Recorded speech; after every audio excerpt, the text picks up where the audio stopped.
ایک ایسا شخص جس کا جنازہ صبح سے شام تک گھر کے آنگن میں پڑا رہا لیکن کوئی بھی اس کے آخری دیدار کے لیے نہیں آیا۔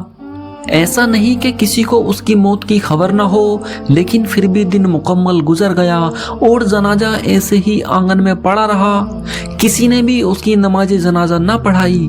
لیکن شام کے آخری وقت میں کچھ ایسا ہوا کہ گاؤں کے سب لوگ اس کی نماز جنازہ میں شامل ہو گئے۔ آخر یہ سب کیا ماجرا تھا؟ اس شخص نے ایسا کون سا گناہ کیا تھا؟ اور کیا حقیقت میں یہ شخص اتنا بڑا گناہگار تھا کہ لوگ اس سے نفرت کرتے تھے؟ آخر کس نے پڑھائی تھی اس کی جنازے کی نماز؟ آج کی اس ویڈیو میں بہترین نصیحت ملے گی۔ آپ سے گزارش ہے ویڈیو کو آخر تک ضرور دیکھیں۔ بسم اللہ الرحمن الرحیم۔ روایت ہے کہ برسوں پہلے کسی گاؤں میں ایک شخص اپنے خاندان کے ساتھ رہتا تھا۔ وہ شخص بہت ہی محنتی تھا اور محنت کر کے ہی اپنے پریوار کا گزر بسر کیا کرتا تھا، لیکن وقت گزرنے کے ساتھ ساتھ اس میں کچھ بری عادتیں پیدا ہو گئیں اور وہ نشے کا عادی ہو گیا۔ وہ ہر وقت شراب کے نشے میں دھت رہتا تھا، اس لیے گاؤں کا کوئی بھی شخص اس کو پسند نہیں کرتا تھا۔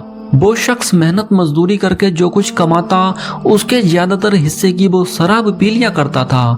اسی وجہ سے اس کے بیوی بچے بھی مفلسی کی زندگی گزار رہے تھے۔ وقت گزرتا جا رہا تھا اور اس آدمی کے جسم میں شراب خون کی جگہ لے رہی تھی۔ اس کے اس رویے کی وجہ سے اسے گاؤں والے بالکل پسند نہیں کرتے تھے۔ اسی وجہ سے اسے کوئی بھی اپنے یہاں مزدوری کا کام نہیں دیتا تھا۔ ہمیشہ ہی اسے کام کے لیے دوسرے گاؤں کی طرف جانا پڑتا تھا۔ لیکن وہ اب بہت زیادہ بیمار رہنے لگا اور ایک دن ایسا آیا کہ وہ مر گیا۔ اس کی میت اس کے آنگن میں رکھی گئی۔ اس شخص کے بچے اور اس کی بیوی اس کے پاس بیٹھے اپنے آخری سہارے کو حسرت بھری نگاہوں سے دیکھ رہے تھے۔ کچھ بھی ہو، بچوں کے لیے ان کا باپ دنیا کا سب سے اہم شخص ہوتا ہے۔ لیکن اس سے بھی بڑھ کر تکلیف دینے والی بات یہ تھی کہ گاؤں میں ہر کسی کو پتہ چل چکا تھا کہ اس آدمی کی موت ہو گئی ہے، لیکن کوئی بھی اس کے گھر نہیں آیا اور نہ ہی گاؤں کی کسی عورت نے اس کی بیوی سے آ کر اس کا حال معلوم کیا۔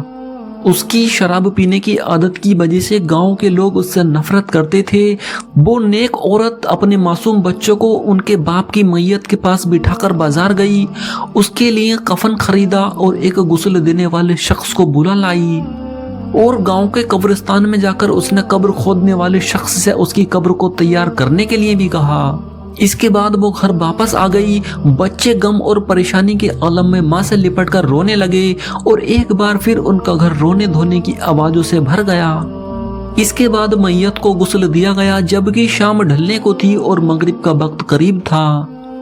مغرب کی نماز کے بعد اس کا جنازہ لے کر قبرستان جانا تھا، لیکن گاؤں کا کوئی بھی آدمی اس کا جنازہ اٹھانے کے لیے نہیں آیا۔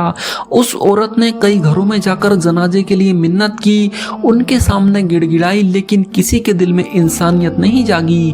آخرکار اس عورت کے پاس جو جمع پونجی تھی، اس پیسے سے 2 مزدور لیے جنہیں جنازہ قبرستان تک لے جانے کے لیے تیار کیا، اور اس طرح اب اس آدمی کا جنازہ قبرستان پہنچ گیا۔ لیکن قبرستان میں اس آدمی کی میت کا منظر رلا دینے والا تھا۔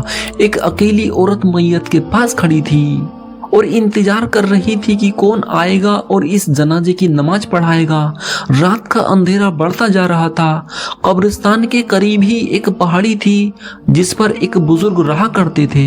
وہ اللہ کے نیک بندے اور ولی تھے۔ گاؤں کے سبھی لوگ ان سے نصیحت لیا کرتے تھے اور انہیں اپنا پیر اور مرشد مانتے تھے۔ وہ بزرگ شخص آج تک اس پہاڑی سے نیچے نہیں اترے تھے، لیکن آج انہوں نے پہاڑی کے کنارے پر کھڑے ہو کر قبرستان کی طرف دیکھا تو وہاں ایک عورت کو میت کے پاس کھڑا پایا۔ بہت تیزی سے پہاڑی سے نیچے اترے۔